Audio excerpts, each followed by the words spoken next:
Awesome. All right, let's get rolling. Yeah, let's do it. Well, thank you so much again, guys, everybody, for being here. It's a pre-party or pre-conference, and we always appreciate, shows a lot of passion. So thank you for being here.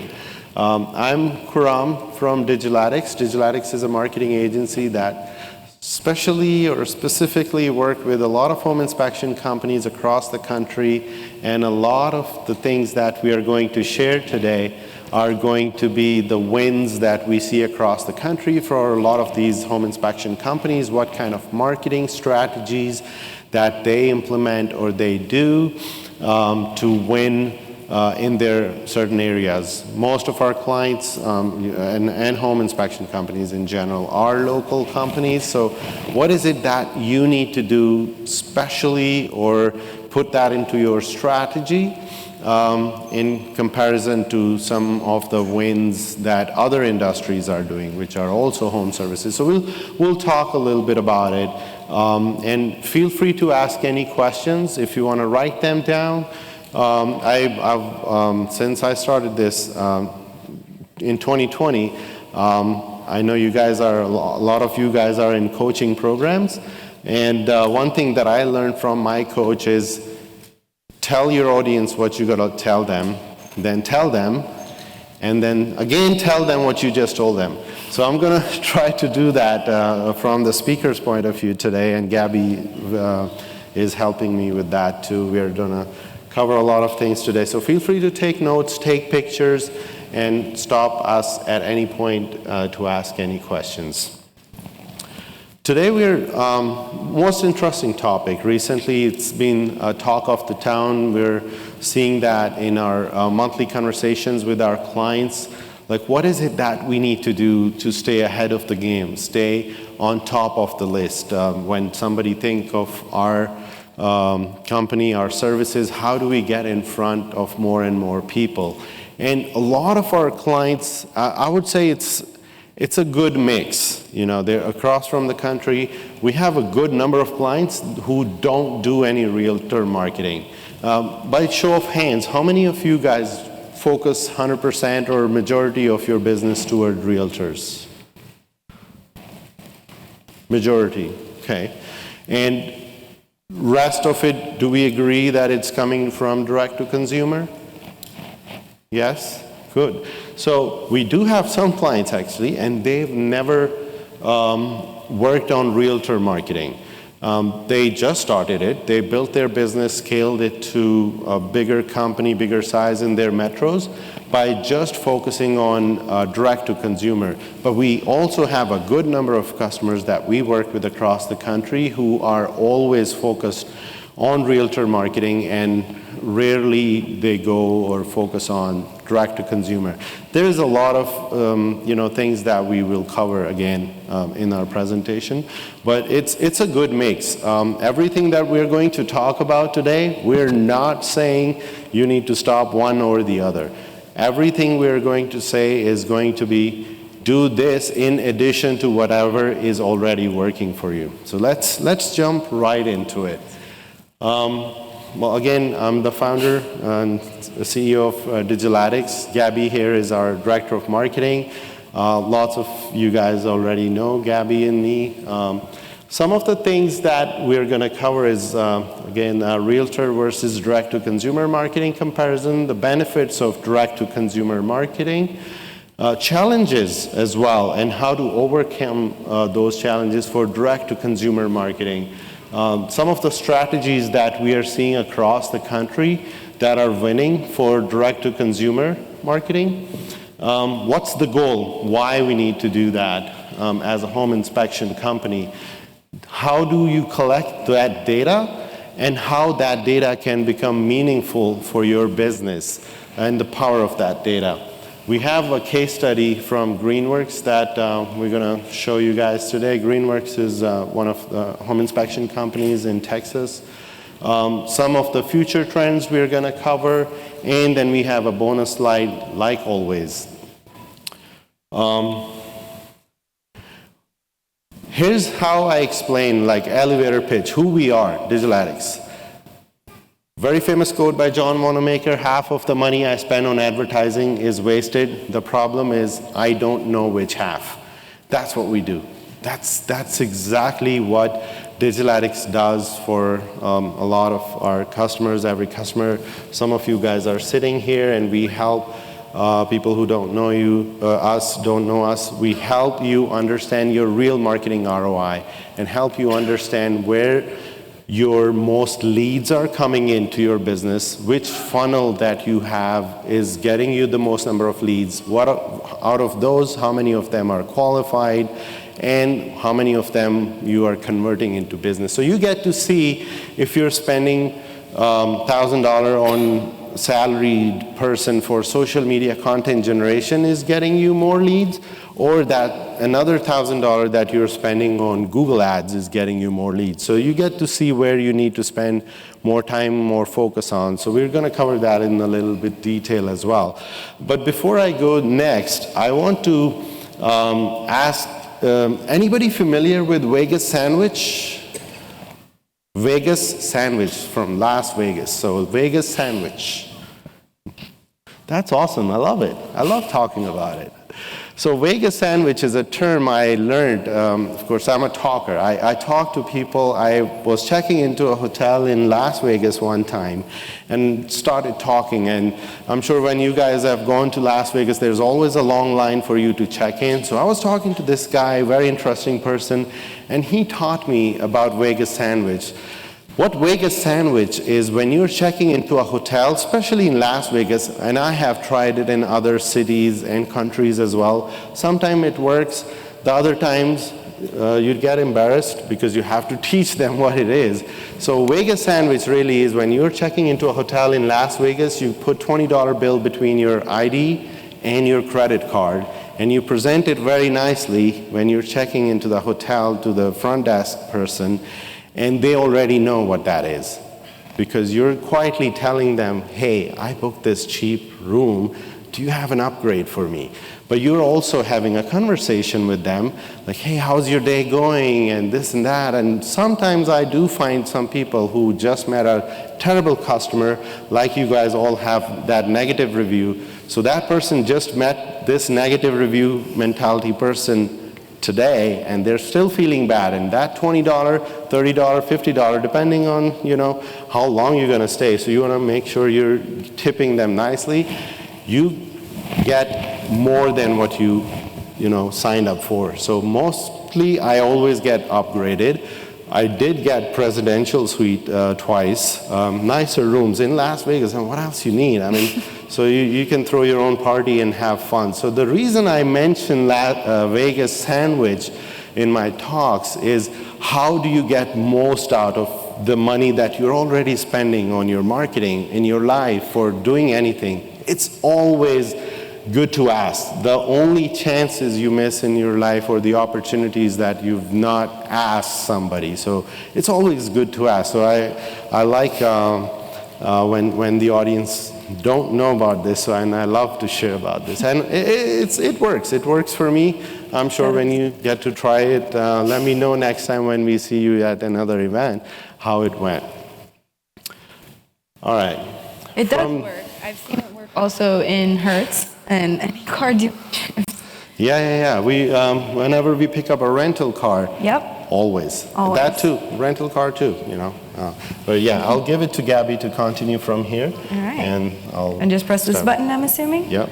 Okay. Cool. So first topic is we're going to talk about realtor versus direct-to-consumer marketing and just the main differences we find in each. And I'm really pumped, guys. I mean, I found that the best topic of conversation with home inspectors is all the reasons why working with realtors just isn't ideal. That always gets them talking. So, in the traditional marketing, and by traditional marketing, we mean realtor marketing, you're dependent on your relationship with realtors.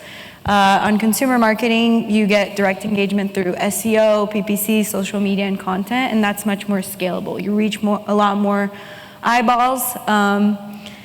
And in traditional marketing, realtors always act as gatekeepers for leads, while in consumer marketing, you have full control over lead generation, and not only that, but your clients as they move through your sales funnel. In traditional marketing, we focus on building and maintaining realtor relations. So it's always about that one person, that one gatekeeper. While in consumer marketing, you can build brand awareness, you can show your logo, your brand name, and really stand out from your competitors to the consumer, and not just to that one realtor. In traditional marketing, the sales cycle is indirect, and it depends on realtor recommendations and how they feel about you personally, usually. And in consumer marketing, you get a lot more control over that sales cycle. So the homeowners decide directly if they want to work with you based on your selling points and not just what their realtor told them. For traditional marketing, though, costs are lower up front, usually. And in consumer marketing, it's usually a higher investment, but a much better long-term ROI and much more scalable in the long run. And finally, in traditional marketing, growth is limited to the number of realtor partners that you have, while in consumer marketing, it's scalable. The more you put into it, the more you get out of it. It's math.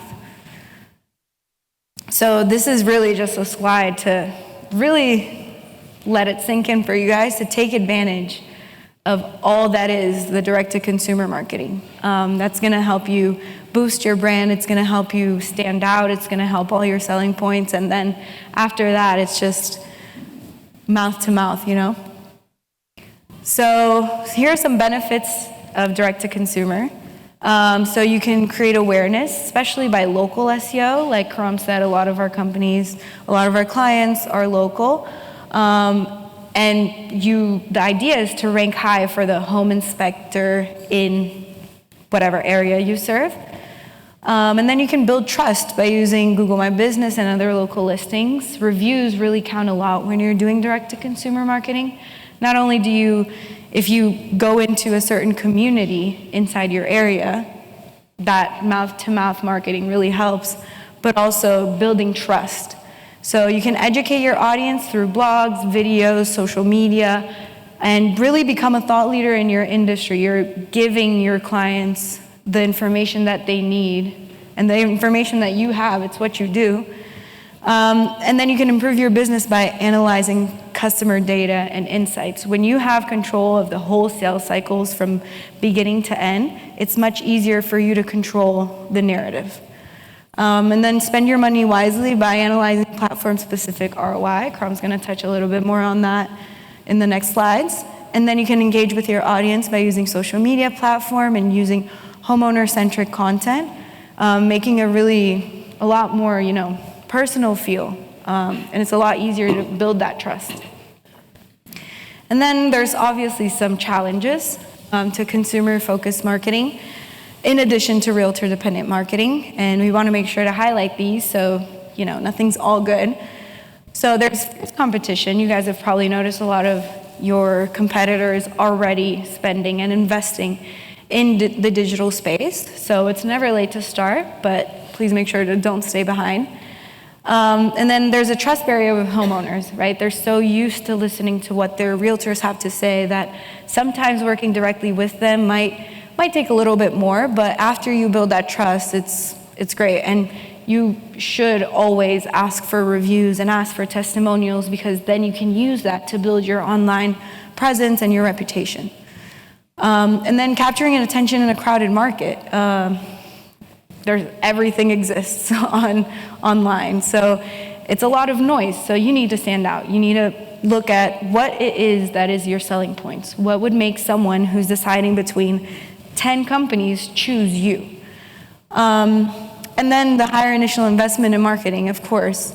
There's more upfront costs, but the long-term payoff is unlimited, really. Once your ads are optimized, I don't know how familiar you guys are with ads, but usually when you launch an ad, it takes a while to learn, right? Like the AI and everything. So once your ads are optimized, you can consistently get high quality leads, and it's just a matter of how much you put into it and how much you get out of it. So here are some strategies for winning in direct-to-consumer marketing. So like I said, local is very important. There are so many case studies that we've found. Like one very specific one is for Texas. For some reason, the Texas flag means a lot for consumers when they're choosing a brand. So so optimize for local SEO, get those consumer reviews, and post them, right? Like show all the great work you're doing and show what people think after they get a home inspection with you. Engage your audience, so create blog, post social media content, make videos, put yourself out there. You know, they're gonna find you if you put yourself out there. Leverage PPC, so obviously ads, Google ads, Bing ads, Meta ads, all the ads. But also pair that with retargeting ads, customer match lists, lookalike audience. These things are gonna make your ads super hyper-focused to your audience, which makes you waste less money. All dollars count. And then use data to guide you. You know, you track your conversions, track your calls, track what you're getting by platform, and then look at that. Look at the consumer journey. See what are your centers of excellence. See, you know, if you were your own client, what would you like? What would you not like? And change that and pivot. And then offer promotions and incentives, you know, seasonal discounts, price match, closing on the call, and all these other things, as well as referral programs for the communities that you tap into. And then I'll pass it on to Carl. Thank you, Gabby. Any questions so far? Blake. You mentioned use your lookalike audience. Customer match list. Yeah, so on Meta ads, Facebook specifically, you can create a campaign. Then out of the results of that campaign, you'll track the conversions. So who in that campaign converted into an actual client. Inside the Meta world, you can create a new campaign that targets people that have the same interests as the people who converted the first time. Yeah, and Google has started offering that too. You can download the list of your existing previous clients from ISN, Spectora, whatever system you use, and upload that list into your Google campaign to let Google use its AI and system and processes to find similar customers. How that happens in the back end is really Google look at the profile usage behavior of those people online and go find similar people with same pattern. What's the pattern? Pattern is they're spending a lot of time on Redfin, Zillow.com, and all these websites where they're looking to buy a house, and then they're also looking to buy furniture probably, or certain trends. And when we scrape that data, what that means is we look at the internet usage behavior of those people, what kind of emails they're sending, what kind of websites they're visiting. They're pinning posts on Pinterest, for example, and I'm also spending more than 20 minutes on Zillow.com website, not on the renter section. This is very important. Not on the house for rent section, but for house for sale section. That's the audience that we need to show our ads. Now, how are they going to look for you? One way is home inspector near me, or home inspector Dallas or Fort Worth. Yes, you will pop up if you have an ad or your SEO is strong. But how do you capture them before they start looking for you is through customer match list or custom audience, as Blake, you asked. Any more questions? I'd like to touch a little bit on this slide. How many of you guys do Bing ads? What market are you in? San Antonio. Anyone else in Dallas area? Do you know the percentage-wise how much business percentage-wise you get from Bing? No? Someone in your company does. That's good. It's very important. The reason I want to touch on Bing ads is historically speaking, now we have years and years of data, and Bing, if we look at yearly data, highly recommend not looking at monthly data for Bing. I want you to, if you can have it, throw some money on it and keep it running. But the beauty of Bing ads is you're going to get that one customer or a few customers over a period of few months that are highly ready to convert, they're fully engaged, and they're not price shoppers. They're usually aged 50 and above, and they don't price shop. They will call you and they'll book that inspection with you. And 50% of the leads that we are tracking on Bing ads that are coming through Bing ads are commercial jobs. So on average, those jobs are $3,000 and above. I can tell you there's few jobs that I have seen that are $30,000 and above as well.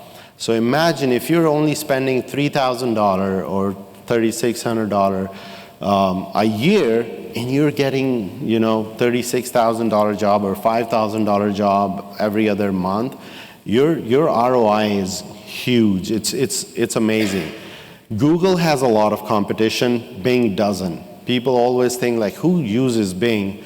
Honest story, I was on a call with one of our client now, and when we started talking to them, because in their market, Bing was very successful based on our research, which it turned out to be successful as well. And initially they were like, oh, who uses Bing right now? Nobody uses Bing. We don't need to waste our money. We don't have enough money to waste, so let's skip that. Don't even talk to me. And you're trying to sell me something that I don't need. Honestly, it was backed with the data. And during the same call, we asked them to share their screen to show us something. Guess what? They were using Bing, and they did not know that. What happens is when you buy a computer, which is not a Mac or Apple, it comes with Bing browser pre-installed, and that's what you use always. And you most of the time, and they did it very smartly. I give 10 out of 10 to Bing on how they designed their browser or their search engine, which looks like Google, but it's not Google.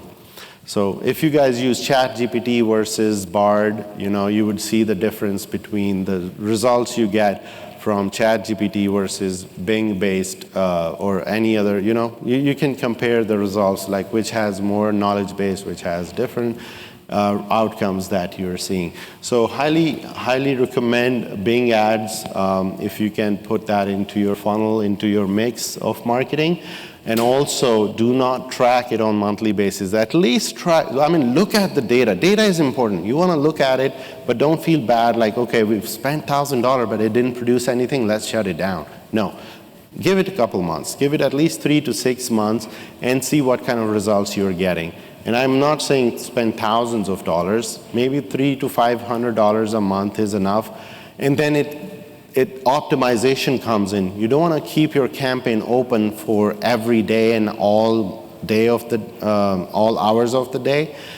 Like in Google Ads, in Bing Ads, you can also optimize your campaigns for certain times during the day, which you should know by now what time your phone is ringing the most. So maybe just set up your campaign with that $30 daily budget or $20 for those hours during the day, or just Monday, Tuesday, Thursday, just 3 days in a week. You don't need all days, depending on your market. Majority of the time we do see Monday morning is busy, Friday afternoon is busy, Thursday evening and afternoon is also busy. Depend on the market. Some markets have Saturdays very busy as well. But depending on your market, when your phone is ringing the most. So maybe just turn Bing Ads campaign only for those hours, so you're not spending that $30 in the first few hours and then you're out of budget. Just to add a little bit here, how ad budget is divided during the day. For example, if you have $24 daily budget on any paid ads channel, and if you don't tell that channel that what time during the day you want to show your ad, it's going to equally distribute. So every hour will get $1. And if one cost per click is $1 and your ad is already shown in that hour, your ad is not going to show for the rest of the hour.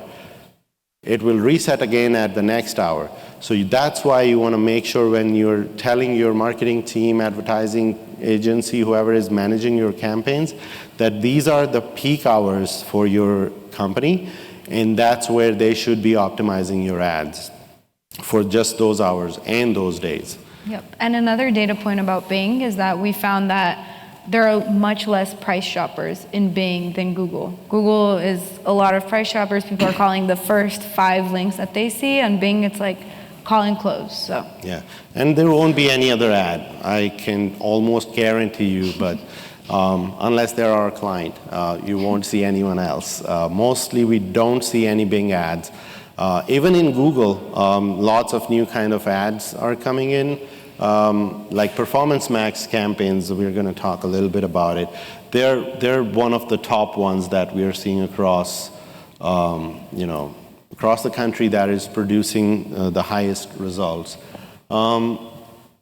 What else I can focus on a little bit from here is, all right, let's go to the next slides and we'll come back to this if we're missing anything. Any more questions so far? Cool. All right, this is the goal.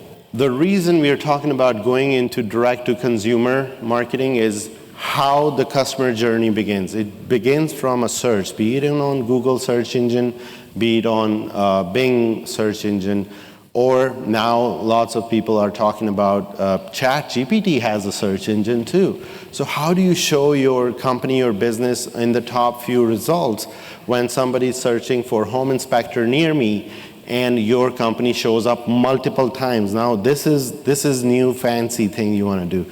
You show up once, yes, because they scroll down to the map and you're not there, okay, they may miss it. Now look at this. We're showing for one of our clients out of Maryland. So home inspector near me, for example, showed up their ad on top. I don't think we have a laser, but on top you see sponsored. That's their paid ad. And then down below here is an organic result as well. So they're showing organically, they're showing as an ad. Now this is one way of how Google is showing ads. There's another layout where you have local service ads or Google local ads. There are different names to it. That started with home service ads, by the way. If you guys are not familiar, local service ads, LSA ads, started in 2015 in Bay Area, California, where they called that product home service ads, which later renamed and rebranded to local service ads. And it was made available to home inspectors and only in certain markets in 2018, 19, and they opened it for public, I think, in the late 2020. But it's now getting more popular. So those ads are showing on top, then the search ads, and then you have a map section where you can also show your ad, but that's also part of LSA or local service ads. Then you have the organic results. Though anyone who's searching home inspector near me, I am a home buyer, I'm gonna see 4 local service ads, 4 map ads, and probably 4 sponsored Google search ads. So there's like 12 ads are shown to me. Of course, the area is not too huge. They designed it very nicely to engage the consumer and not bombard them with lots of ads. So that's where they're showing you 12 ads before anybody could see your organic search results. Now, smart users, sorry, I was going to talk about myself, but most digitally, people who are more digitally knowledgeable, like people like me, I would say, I would not click on an ad. I do want to go and see organically who's ranking on top. And it's not just home inspection. It's about anything that I'm searching on Google. I want to see what's showing up on top because I know on the back end there's a lot of work done on the back end in search engine optimization, or we call SEO as well, on that side, on SEO side, which is making it rank on top of organic result. So that's how my usage behavior is. And when we scan through hundreds of thousands of searches done for home inspection keywords, not many people do that, but there is a good 20 to 25% audience who is not clicking on ads. And they want to see who's ranking organically, but 75% people are still clicking on ads. That tells us how important having a paid ad for your business is on Google or any other search platforms. So the goal is to show on page 1 or number 1, and then number 1 or page 1 for organic, both for organic and ads. And how many ever times you can show, that's where you get to win that particular customer who is in the market only for a couple days in their due diligence period. So there's a lot happening. So acting fast is important. Now, power of data. This is where Digital Addicts is in the process of building a product that is going to kind of revolutionize this whole thing that I'm showing you on this slide. So what we are showing the power of data here is there's client A and client B. Now, we as a marketing agency are always questioned about the quantity and quality of leads being generated. We're at a point right now where quality of leads is not under question at all. We generate leads, that's our job, and if we don't, this report tells you if, I guess I can say that on camera, if your marketing agency, which is us, we suck, or whoever is answering the call needs to improve some things that there's some gaps. So there's always some kind of gaps that we find. It could be from the marketing side, it could be from the person who's answering the call side. So when we do this report is very powerful for you to understand, and anybody in this room, I'd like you to take a picture if you want, talk to us about it. We'll give you some insights on how to track this. But what this is showing, if you look closely, it's showing you the month. This is a couple months data for our two different clients, and what's different here is, I'm going to come to that in a second, but if you see month, number of leads you generated for that month, quotable out of those leads. Quotable means somebody asked for a home inspection or a service that you offer. So from, let's say, 944 on client A, 439 were qualified leads. Somebody asked for a service you do, and you quoted, give them a quote. Out of those 439 in A, you booked 204, so almost 50% or a little bit less. Now, you spent $11,000 to generate that many leads and then book 200 out of that. The quote value for these 439 was $181,000, and from those quotable to booked, the value for these booked inspections was $105,000. So you get to see, after spending $11,000 and change, you got $100,000 in sales. This is all coming from direct to consumer. There is no realtors involved in this transaction. These people went online, searched for home inspector near me, or any keyword, or one of the keywords that we were using for their paid ads, and they generated that much. Now, average inspection here is $515. Opportunity ROI, which is calculated from the quotable ones, is $1,566. So there was $181,000 on the table for the money or services that this particular business quoted for, and they closed 105, which is actual ROI is calculated from the spend, 11,000, and their sales. So it's 907% ROI. General rule for us in our agency is we always try to hit 10x. And we also understand home inspection, if we are hitting 5x, that's kind of a break-even point for you guys. And anything above that is where you make profit. Is that kind of true? Right? 5x is a general rule we go by. Now, cost per book inspection is $57. This is to the point. I mean, they never stay here. Our goal is always to bring it down under $40. So some of our clients' inspections, they do at $400. So our goal is always to keep it 10% or under for the inspection revenue per job that they generate. So their marketing costs need to be 10% or less for that. So this is, again, initial some months that you're looking at the data. But why we have a client B? Anybody can see a major difference between client A and client B?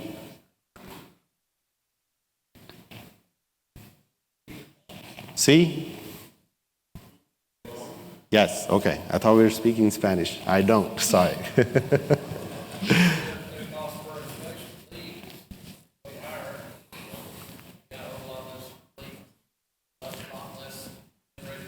Perfect, on point, on point. This is exactly what we are trying to show. If you see here, opportunity ROI is, of course the dollars are different, but look at the percentages. Opportunity ROI is the amount of quotes you've generated, right? And theirs is similar, almost 1600, 16x here, 16x here, let's assume. But their conversion is low. So when and this is a very basic summary report that we are sharing. We go into a lot of details about what happened, why you had less actual ROI or real return on ad spend. We go into granular details. After listening to the calls, we find trends. John in your call center is not upselling, for example, or Stacy in your call center is always selling plus upselling, and she's always educating the client before she sells. So that kind of the data that we track in the agency for our clients, and we give it to our clients so they can use that information to change. So that's the major difference you see between client A and client B, is when we are providing that information and one is implementing it faster to change their actual ROI, increase the conversion rate, while the other company is still trying to, or finding it hard to implement some of the feedback. I can tell you this, they have an in-house person answering, or people or team answering the calls. That's a call center. I don't want to name them, but one of the call center, and it takes some time for them to implement what feedback you are providing to them, and they want to put it into their process. Eventually they did, but in the first 5 months, 4 months, it was a process for them to get those feedbacks implemented or get those people changed who's implementing, or taking those calls. Yeah, and just to add one thing here, I think one thing that was very important for these two clients to have such a different result was the follow-up. Like, we found that for all of our clients, a lot of people are price shopping and they're just, calling everyone. The company that follows up the fastest and the most consistently and that offers discounts, that makes all the difference. That's money on the table. It's already there. Somebody wants to give it to you. You just need to give them a good reason to do it. Yeah. And what would you say, Gabby, like a good cadence for follow-up? Yeah, I feel like definitely it depends if you were able to get them on the phone or not, but definitely within the first 5 minutes of follow-up, and then on that same day following up more than once, because usually what we've seen in the data is that after a day or two, they're already closed. It's too late at that point. So it's really important to get on top of it fast. Yeah, and when Gabby said after 5 minutes of the first call, you're not calling them in 5 minutes. You're just sending them a summary email if you have their email, or a text message like, hey, this is what we talked about, and feel free to call this number whenever you're ready. So you're just sending the first touch point, and you get to see if they read your text or not. You depend on the tool you use, what kind of automation you've created. But first, communication goes out. If they did not book the inspection on the call, it goes out 5 minutes after that you hang up the call. You got to set up that automation. And then before end of the day, there is another team the client A has who's making sure that any quotes that were given out today, what's the status on that, and how they can get to book them. There's different things I can name. There's some companies do price match. They give discounts. If you book today, you'll get this much off. Or certain different ways you can test out what's relevant to you. But we do have clients there. They charge minimum $700 for an inspection. They don't give any discounts or price match. They also have a really good conversion rate, even though when the follow-up or the person they're following up mentioned specifically that this other company is doing it for $400, you're $700. So it really depends on the communication, how you're communicating that what is covered in that $700, because you're not buying a toy, you're buying a biggest shopping of your life, which is a house, and you need to value it. So you don't say it directly, but you can kind of say like, okay, this other person or this other company versus you, what's the difference? So it's all about communication. And a big one is forms too. I mean, we've seen that usually people who submit forms, they went into 10 websites and submitted the forms, the same form, copy and paste, right? So the person that answers the fastest is definitely the one that takes it. Very important point. Thank you for mentioning it. Web forms on your website. Anybody answers or call back on the same day, or do you guys wait till you get to it? Anybody on doing same day? Same day? Perfect. Same hour. Within 5 minutes. Perfect. That's exactly where I'm going. Well, we do have a client, very challenging. They've implemented this system in their company. Any web form that comes in is responded within 60 seconds.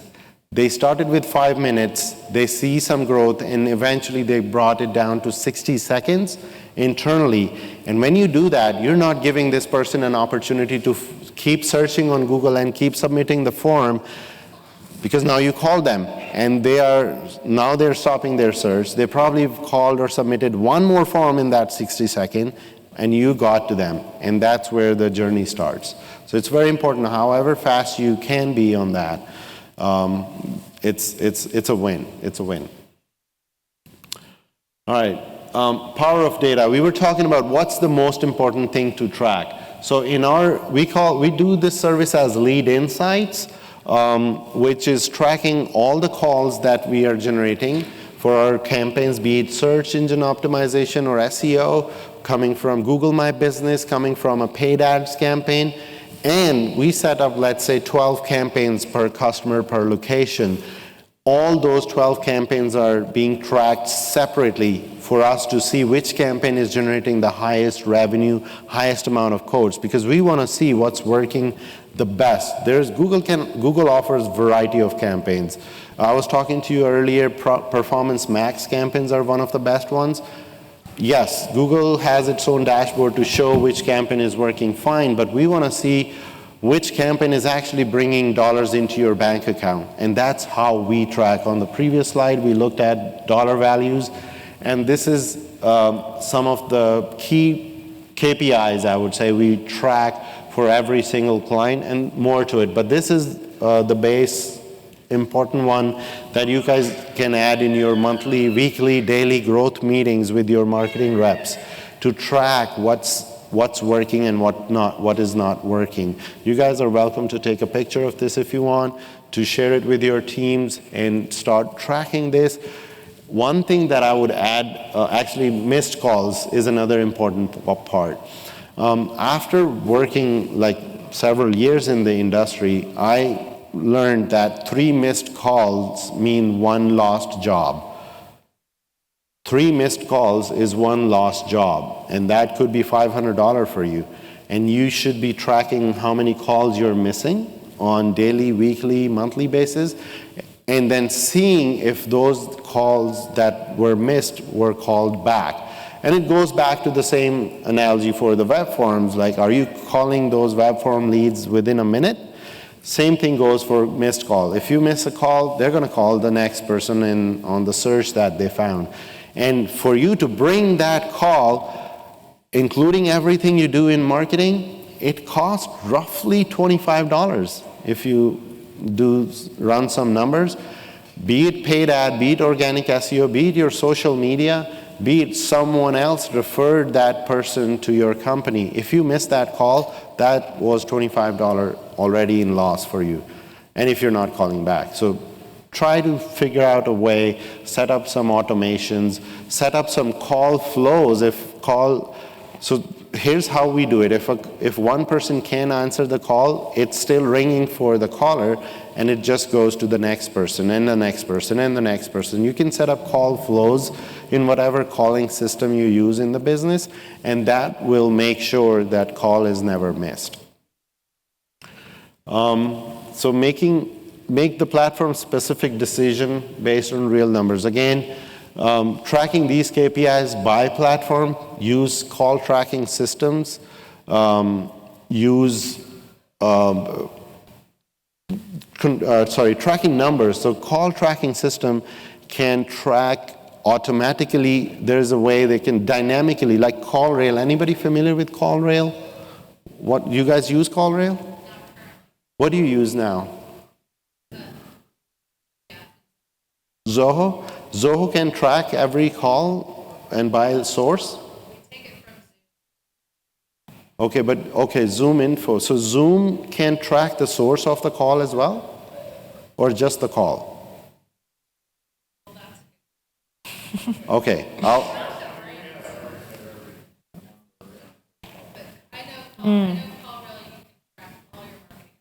yes, CallRail, What Converts, these are the two top ones that we recommend. We are agency partners with both.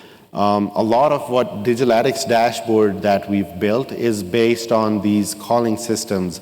And we're kind of creating our own right now, so we're going to probably stop using that, but we're in the process of gathering all the data. So what Digitalytics dashboard includes with all of this information, we record every single call. Sometimes you have difficulty getting a call recording from your call center.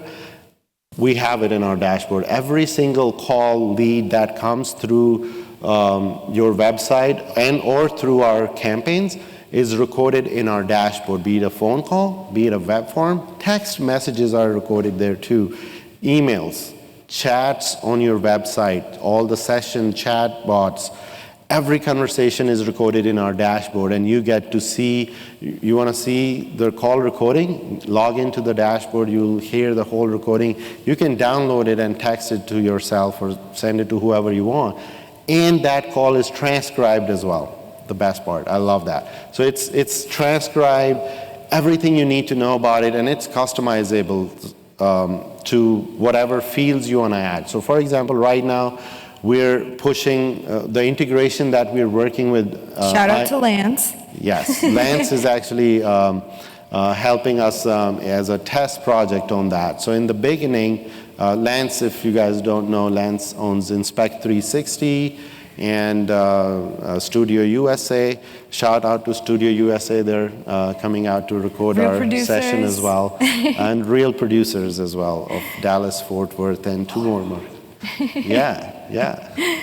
So we're running that test. What that will do is it's pushing the leads that we're generating from our system back into ISN, finding that unique lead in your ISN, and then getting some information back from ISN into our dashboard. So you get to see your real marketing ROI real time. You don't have to wait for the marketing report to come out. Everything will be on your fingertips as soon as this test will be completed. Hopefully in the beginning of next year, we will be done with those tests, but it will tell you how many leads you generated from Google Ads, Facebook, organic, or directly, and how many of those were quotable, and how many of those converted into business by source, and how much you spent in dollars on those campaigns. So it's going to be very powerful, our dashboard in the next couple months, for you to be able to see what's working, what's not working.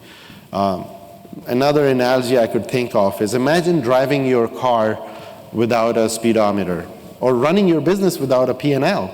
How fun. So that's how we came up with this idea of building this whole dashboard, because that's what we do in our daily life. Sometimes we watch our calories of what we're eating. More important analogy I could think of is a car. Like the only time I drove the car without speedometer was on a racetrack, and that was interesting for me, because they put something on the speedometer so you can't see the speed, how fast you're going. But it's fun driving there without speedometer, right? You see that later, they give you a report how fast you were driving, and that's the fun part. But for business, I think you need to see the speedometer or your marketing analytics, what's working, what's not working. Any questions still here? Yes, sir. What's ROAS? Return on ad spend. Good question. This is a famous terminology used in ad agency environments. So always, if you guys are working with with any marketing agency, that's a common term that you want to question, that what ROAS you're going to give us, or ROAS is also, it's called. Like, what is your return on ad spend? You want to know that. 5x we were talking about is where you get break even, and above that is your profitability. Even if you're getting 5x, it's not bad, honestly. Why it's not bad? Because that's where you're putting your name in the search engines. You're getting ranked. And in the first few months, if you're getting 5x, that's good. And eventually if you keep optimizing your campaigns, you're gonna keep improving that, and that's where you start becoming profitable. But if you look at in the grand scheme of things, everything we were showing here in this previous slide, these are all customers or this revenue would not be in your bank account if you were not doing direct-to-consumer marketing. This would not be in your bank account if you're not doing direct-to-consumer marketing or doing any paid ads or SEO. This is in addition to whatever you do organically or direct relationship building with realtors, word of mouth. This is on top of that. So imagine whatever marketing you're doing, if you start doing direct-to-consumer, it will take some time, but eventually it will become profitable for your business. Okay.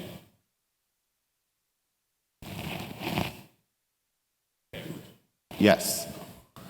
What's the best way to kind of bridge the gap on price matching? Because we'll price somebody and then say, well, someone's going to $400 cheaper. So what's a good approach to bridge that gap? I don't have to send the guy out. Would have been $1,000 inspection.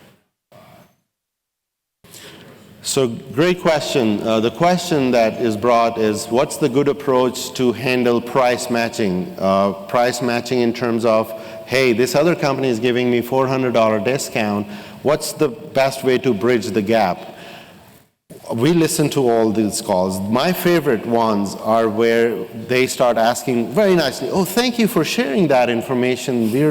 We're pumped and we'd really love to help you. By the way, what's the name of the company, you're quoting? And they would like, we don't know, it's, this and that. Well, yeah, actually our company policy is if you'll have to share the code with us. Most of the time people don't have a code, they're just bluffing. But there is times when people have a code, and when you do get a code from this other company, then you look at it, is this an apple-to-apple comparison? Is this Bob down the street, who's also a plumber and also a home inspector, and he fixed TVs on the weekend too, So are you gonna compare and price match with Bob or that handyman? Or you're a company that offers warranty and you have other services that a single man or any other company don't have. So that's where you stand out, and then you don't have to price match because now you've communicated. And this is after listening to thousands and thousands of calls. Ricky and Chris here, they have a very good follow-up system in their company. They have a very engaging script from the beginning of the call to the end of the call. And that's one of the reasons their conversion rate is really good, is because they follow the script. And if anybody is trying to price match or asking those kind of questions, they have already identified certain answers, and it come very naturally. It doesn't happen a lot now, I think, but it was happening when we were tracking in like a couple years ago or a year ago, right? Now we send an email immediately, and then a text message. Yes. And then a follow-up call. Correct. So the follow-up is very important. Did I answer your question? Cool. Any other questions so far? Cool. Oops. I promise it was working before we connected. Okay. I need to go backstage. Hold the fort for me. I'll say Gabby. something. Tell them a joke. No, I was going to say about your question, Eli, that the best part is when you get clients that get it, right? you get what you pay for. And sometimes there's always going to be someone who's going to offer an inspection for $150, right? And they're doing like the airline pricing and they're always changing it. But there's a reason why you price your inspections at the point that they do. Maybe your inspectors are all certified master inspectors and you have all these warranties and you have all this investment that you put into your business in order to give the best possible service. So it's also about highlighting that on the phone, right? Like the people on the phone, they should know who they're working for and why you're different from X, Y, and Z company down the street. But yeah. Let me think of something else I can say.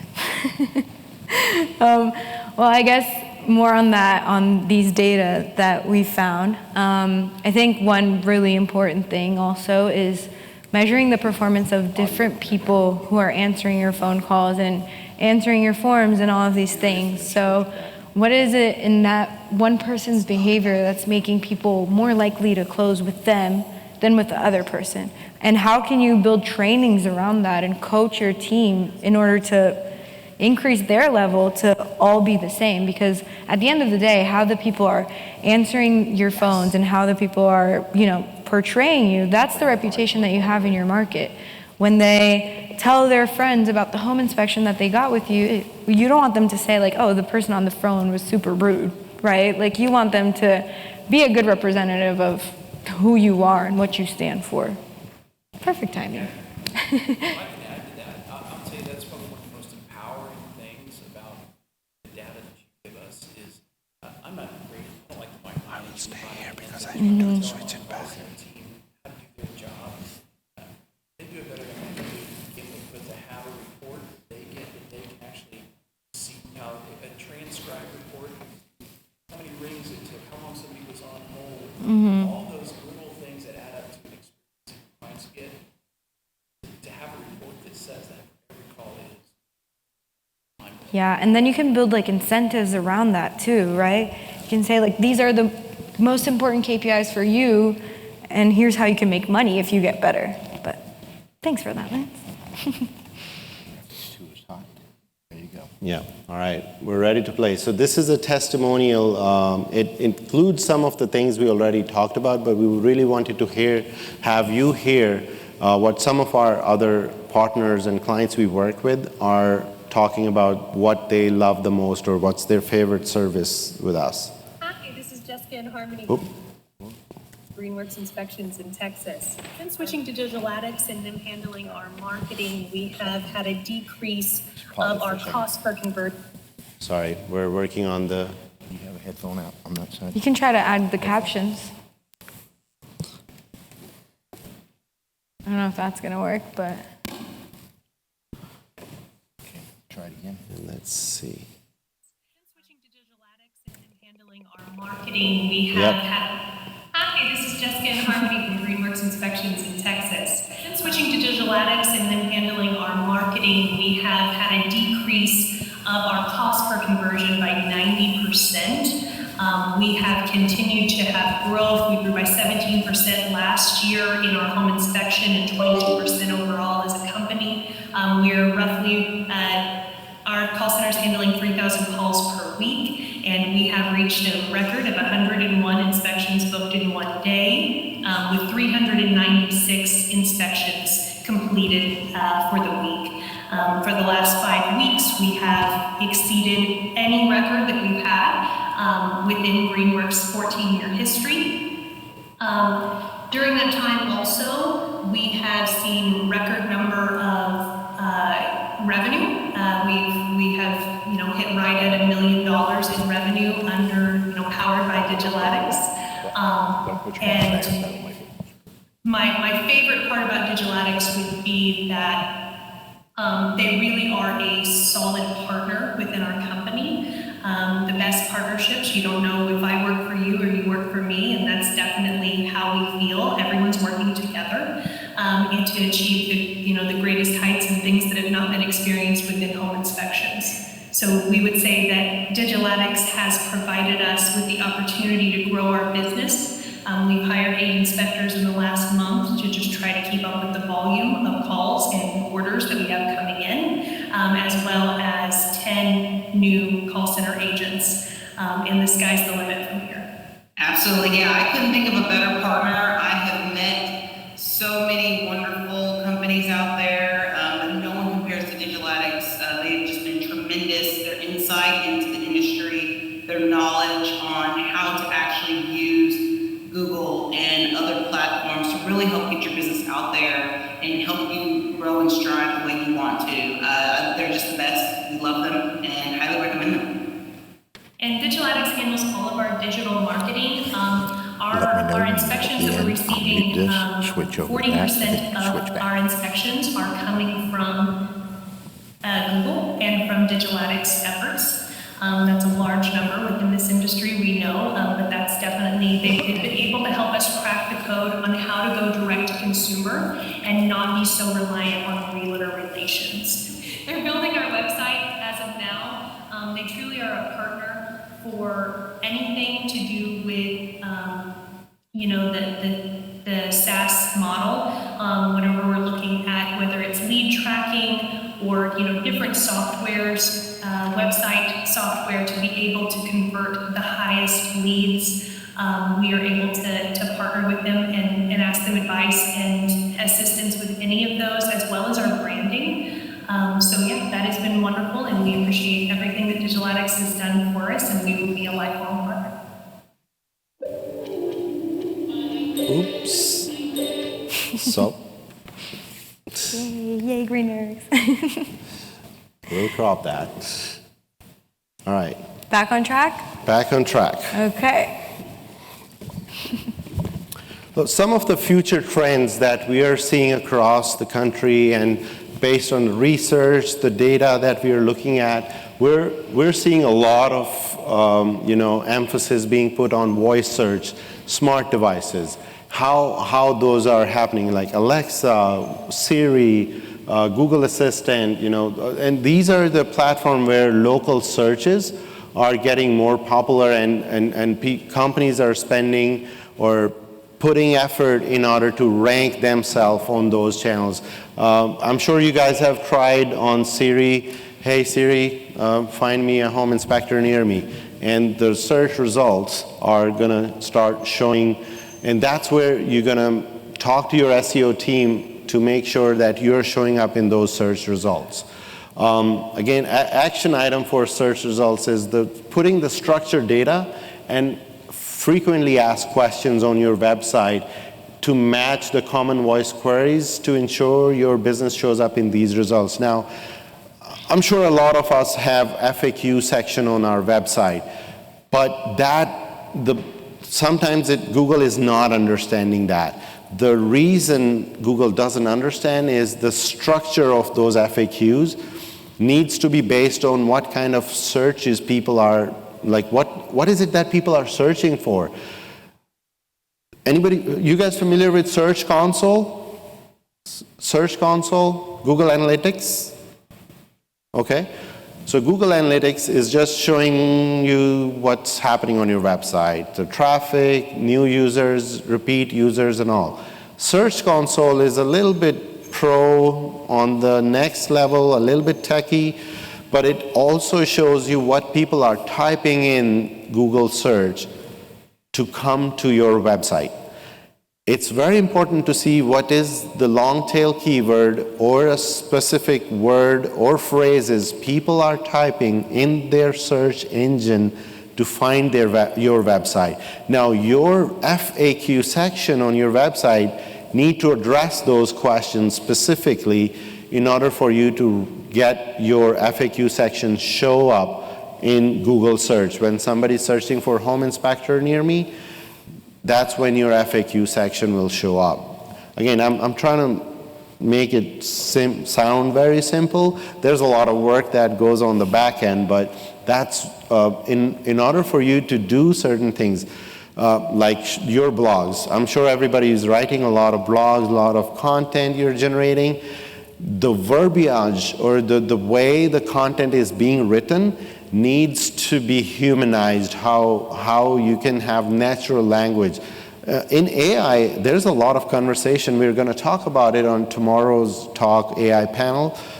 Blake and Angela are going to be on that talk as well.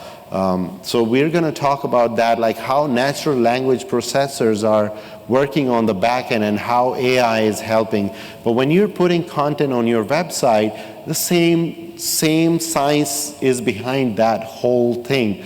Why your one blog is ranking over the other, or this other company's blog is always ranking, and why is our blog not ranking? We're always spending 20 hours to write a blog. Well, guess what? They're probably writing with ChatGPT, but they're using natural language processors on the back end, because if you're just generating content from ChatGPT or any AI, it's not going to rank. Honestly, I'm going to tell you that first in hand information. You have to use natural language processor. You have to give it different prompts. You have to make sure you question whatever ChatGPT is writing to you. Give it different prompts to make sure your content that is coming out is talking to the reader. Like you're reading a book. You get engaged, you're in it. But when you're reading a blog, you can, after 2 lines, you can tell, like, okay, ChatGPT wrote it. You know, that's where, and Google can tell too. So when Google bots are scanning your website, your content, it can tell this is not unique content. It needs to be unique in order for you to get it ranked. Second thing, we're talking about mobile first marketing. So AI is also transforming how business interact with potential customers, from AI-driven chatbots, and that answers homeowner inquiries instantly, to predictive analytics that forecast the lead behavior. Now, there's one application of AI chatbot is your website. If you don't have it, we also highly recommend that. Before anybody can get in touch with a person, which is also an important thing, but some of those questions can be answered through your chatbot when you build the knowledge base on the back end. And a lot of the information is actually your team who's answering the calls can give you what people mostly ask. That's exactly you need. You just need to write all those top 10 questions, put that as an FAQ on your website, put that as knowledge base on your chat box, AI-based chatbot, and then see what other questions you're getting. And your system will already tell you what is it that you don't have in the knowledge base and is becoming more popular. Just get that added in your FAQs and your knowledge base. So this is how you are standing out from rest of the crowd. Lots of businesses are still struggling to set up their local service ads, which is pretty basic. And Google, in order to rank on search engines in general, you have to just produce unique content, do it consistently, and talk about the new trends. Top 5 things our inspectors found this month, and show some funny pictures. You know, shows a dead rat. Actually, the other day I was talking about in one of the inspector groups, there was a skull somewhere sitting in the attic. And a home inspector took a picture of it and posted it in one of those Facebook groups. I'm sure some of you might have seen it. But there's all kinds of funny stuff that you guys found. Share that on your social media. Put it on your Google My Business profile, and maybe make a video out of it too. That multi-purposing or repurposing the same content over and over again is the key. If you've said something once, say it again in different words. It's home inspection. It's not chocolate, it's home inspection. So there's only a very specific audience that's going to order or come for a home inspection, and the same information is going to be repeated over and over again. Say it all over again, because the person who's watched your video in June is no longer in the market to buy a house. There's someone else needs to buy the house, and you can't find new information on home inspection. There's ASHI or InterNACHI or all those guidelines. There's only enough information you can talk about. So always keep creating content, be consistent. And one of the interesting questions was asked the other day to me, like, how much content should we generate? The best answer is search home inspector near me and see who's showing up on number 1. Follow their pattern. If they're posting content once a week, you will be on top if you just post twice a week. But if that company is posting 10 times a day, you need to do 12 times a day to get ahead of them. So that's how things work. This is a race. This is a race. That's how Google bots, or sometimes I call them Google gods, are scanning www, World Wide Web, to see who's doing what in that industry, in that market, and then give the domain authority and different kind of scorings to get you ahead of one company ahead of the other. So consistency, quality is important as well. Yeah, and to emphasize on the original content thing, we build a lot of websites. So we always get, people that say, add a blog page. Here are 30 blogs I just created with ChatGPT. So actually Google's gonna make you rank lower because of that, right? Like with AI, everything is so accessible. All the information is so accessible. So it's better to do one high quality blog with information that you can't find anywhere else, or at least that it's scarce, than to get 30 blogs with information that clearly AI already has. So before, there was a lot of keyword stuffing. This was a thing that would make you rank. You could just add keywords anywhere you could and it would help you rank. Now Google, with this AI revolution and everything, is really changing for quality over quantity now. So yeah. Social proof, again, being active on different social media channels, not just for brand awareness, but also they're becoming a powerful platform for driving leads and conversions.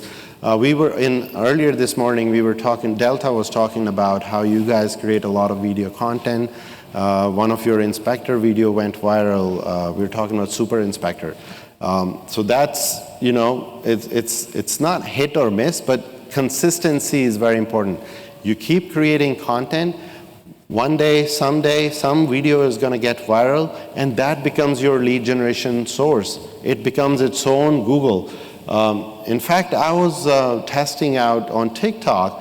You type in whatever you're looking for in TikTok search, and all the videos about that particular product or service or city that you're looking to explore are going to show up. And I only went there because I saw on search engines, like, people are talking about it, and that's how when they don't want to read stuff, they're going on TikTok, because the video would explain the whole thing that they will spend 2 minutes reading. They say that my eyes get tired, so I would like to see this TikTok video because it has nice visuals. So yeah, it works. You may want to try TikTok for home inspection as well. An action item, again, is really coming up with a strong strategy. I think I'll share some insights with you, but I would recommend everybody to talk to probably Delta. Is that okay? Like how you guys are doing it. You guys talked about it a little bit this morning, and it's very powerful as well. Okay. Oh, she left? Yes. Okay. Tomorrow. Well, today we'll take care of you. Yep. Yep. And he does lives, right? She shared that he does lives and he gets a bunch of comments, and it's too much for even him to handle, so that's awesome. Yeah. That's awesome. That's good. I mean, for a home inspection company, it's a really big number, I would say, from social media and organically. You're not spending any money on that. You're just making sure you're doing that to bring people in the funnel and tracking it. And you guys have a special dedicated tracking number for that, so you get to see, okay, all these calls are coming from this particular inspector's social media. So he's probably incentivized on that, or however you've done it. But that's one way of, it's very important. And it's working for them. So I think it's important to see how getting in front of an audience who is going to use you once in their lifetime and provide value, but they're not going to only use you once. They're going to talk about it with their neighbors, their family and friends, and anytime they hear anybody is buying a house, and the experience your inspector is giving them is going to make them talk about you, good or bad, or not talk about you. So if you can't give them a good reason, don't give them a bad reason as well, because Yep, absolutely. Let's see what else. All right, this is a bonus slide. We have this QR code for you to scan, and if you put your website link in the URL that will open after the QR code, you'll get a free website audit and a free action plan on how your website is performing right now. We talked about earlier, having a website is like having a car. Yes, it will take you from point A to point B, your car. Having a website, you already have a phone number there. Yes, a potential customer is going to call you, find the information about why they should call you. Probably it's there. But it's the experience, car analogy, how convenient it is for a potential customer to find the information they're looking for about your services, what ancillaries do you offer, do you have any warranties, all that information. So there's a term called user interface. Amazon.com, we all buy stuff from there.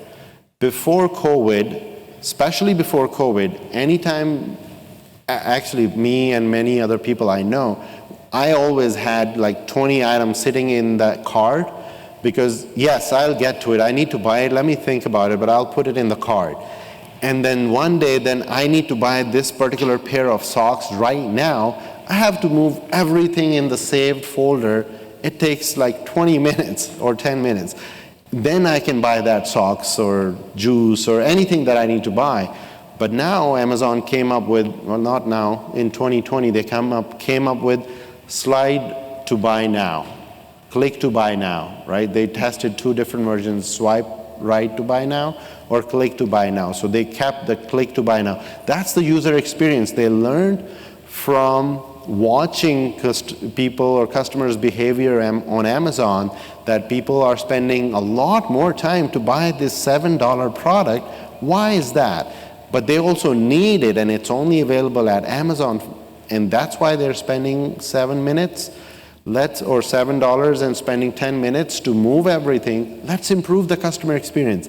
And those same people are also going to your website, and if they're not finding your phone number, the first thing on top, they're a little frustrated, and then they scroll down, and your website is still not loaded yet. It's 15 seconds now, and they're still scrolling and jumping here and there, and they can't find a phone number to call or a chat button or information they would like to know about your business. That's when they get frustrated and they leave the website. And you can easily track that in Google Analytics. In Google Analytics, if you want to write it down, customer journey, you want to go into the customer journey section, and then you will see the user flow. They land on the home page, they go onto service page, they go into the packages page, then they come back on home page, then go back on packages page, and then they leave without calling you. You want to learn and see the data, why they're leaving, and they did not call you after spending a couple minutes on your website, and figure out like what can be changed, like the content, the packages. Maybe your phone number is, they're trying to click on their phone, but it's not dialing a number. Maybe there's something else is wrong. So when you do this audit, it's a free tool. Once you do it, somebody from my team will probably reach out to you for a free consultation call if you want to set it up, and go through that audit, like what action steps you can implement in your website to make it or improve it for customer experience. Yes, questions? So yeah, you showed the video of Greenworks. What is Greenworks monthly spend to you, and then what do they spend on ads? So Greenworks monthly budget? It's a lot bigger than any other home inspection company we work with. Number? Roughly. I mean, it's above 50,000.